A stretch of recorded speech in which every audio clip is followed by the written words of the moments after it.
Come on. Come on already. It's taking so long. Pick up, pick up. Where's that damn telephone book? Hello? Hey? Hello? Hello? Hello, Rocky's Plumbing, Heating, and Air Conditioning. Oh, yeah, and electric. This is Trixie. How can I help you? A toilet leak, huh? What? Oh, how much do we charge?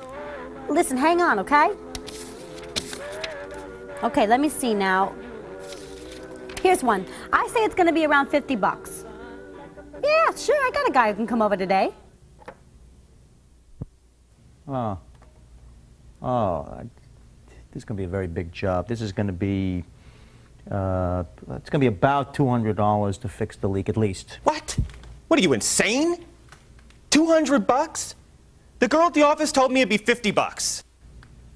No, that's the minimum charge. She was telling you about the minimum charge, $50 minimum charge to come out, check out the problem here, but I'm going to tell you something.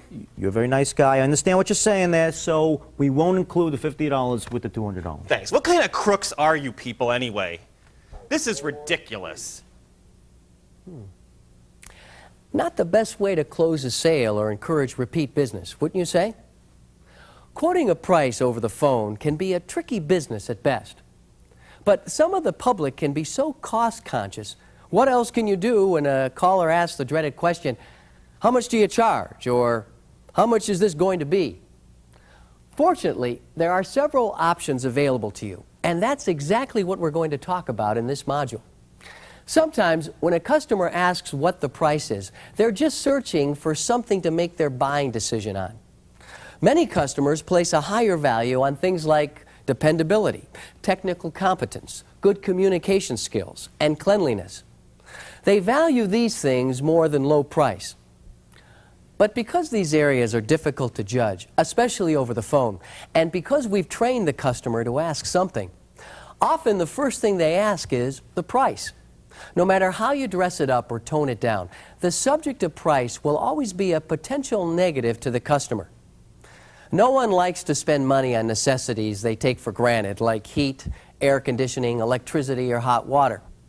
So even if you were able to provide a quote over the phone, addressing the subject early in the conversation might just stir up ill feeling and unwarranted price objections, and you may never get the opportunity to provide service to the customer. In addition, you'd be opening a whole can of worms. Well, that other service company quoted me a lower price. Are you willing to beat it? Or should I take my business to them? To avoid unpleasant situations like this one, many service companies train their CSRs to use diversion techniques. As the name suggests, these are methods for diverting the conversation away from cost. The process is simple. Instead of directly answering the caller's question, you continue to gather information for the service call by responding with a question of your own. You can divert questions by letting them know that you can't give them a price without further information. Some of the most common examples are, what kind of trouble are you having? Can you describe the problem for me? Where are you located? May I have your address, please? And were you looking to have the service call today? If asked with warmth, conviction, and empathy, these questions will usually elicit patient and cooperative responses. Most callers just naturally assume that you need additional information and put aside their own inquiries. This allows you to remain in complete control of the conversation, so you can address the subject of the minimum charge later when the caller is more receptive to accepting service. You are also building value to your service when you ask good questions. Good afternoon, Mike's Plumbing, Heating, Air Conditioning, Electric. This is Susan. How may I help you? Well, I seem to be having some trouble with my hot water heater. You have someone who can come over and take a look at it? Oh, and how much do you charge? Well, tell me, what kind of problem are you having with it? Well, I'm not sure. I think it's the pressure.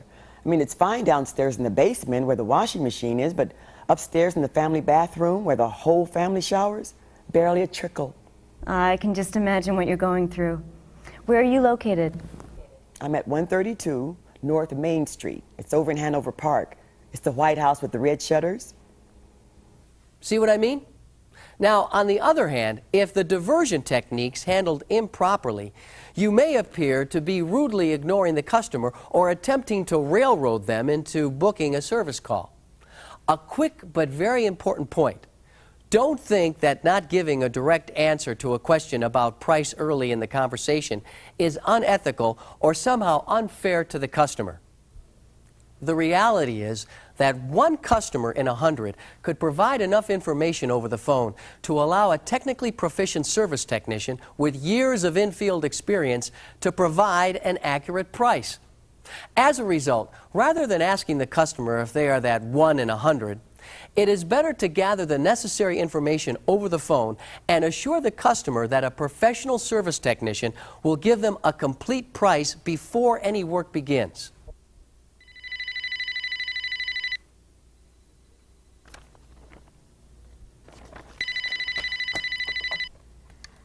Rocky and Sons Plumbing, Heat, and Air Conditioning. Oh, yeah, and electric. This is Trixie. How can I help you? Hello. I seem to be having a little problem with my hot water heater. Do you have somebody who could come out and look at it, please? Oh, how much do you charge? Okay, what's your address? Excuse me, but I asked you how much you would charge to come out and look at the problem. What's your name? Look, I'd like you to answer my question before I start giving you any information. What's the nature of the problem? Oh. Of course, the diversion technique is not foolproof, and there are times when the caller will be more insistent. When this happens, the best strategy is to just explain why it is impossible to provide an exact price. Most callers will understand the difficulty and appreciate your honesty, especially if you show both empathy and conviction in what you are saying. Good afternoon, Mike's Plumbing, Heating, Air Conditioning, and Electric. This is Susan. How may I help you? Well, I seem to be having some trouble with my hot water heater. You have someone who can come over and take a look at it? Oh, and how much do you charge? Well, tell me, what kind of problem are you having with it? Well, I'm not sure. I think it's the pressure. But before I give you all the details, can you tell me how much you're going to charge? I can appreciate your concern about price, and we'd love to be able to give you an accurate price over the phone. However, due to the variable nature of these jobs, we find it virtually impossible to do so over the phone.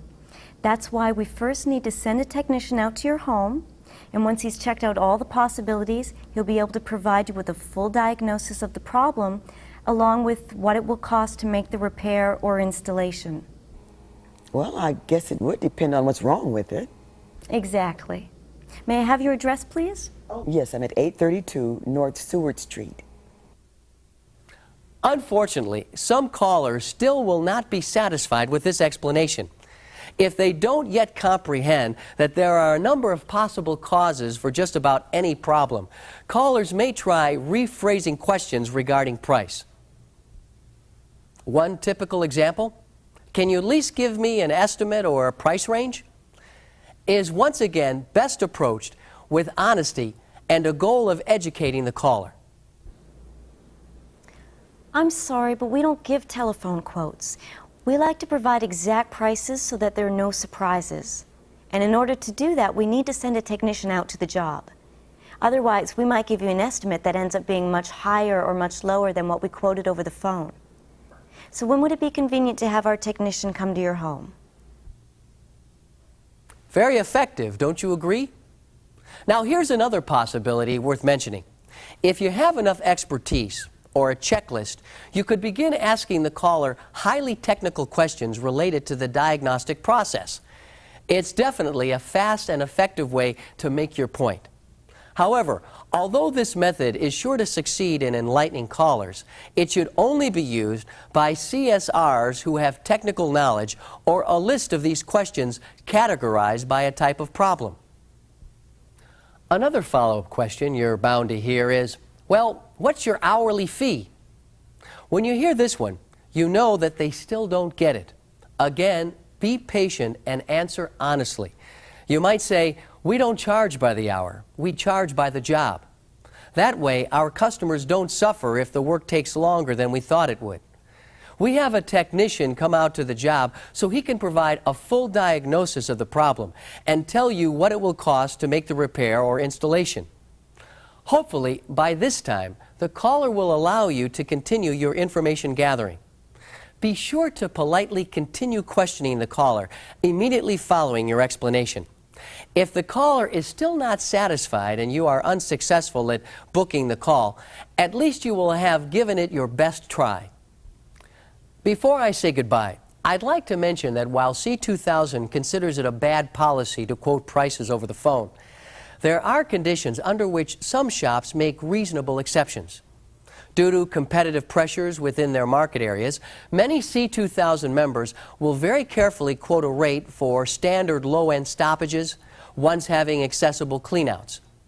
Again, I want to stress that this is an exception and only practiced in certain areas. Well, that's it for now.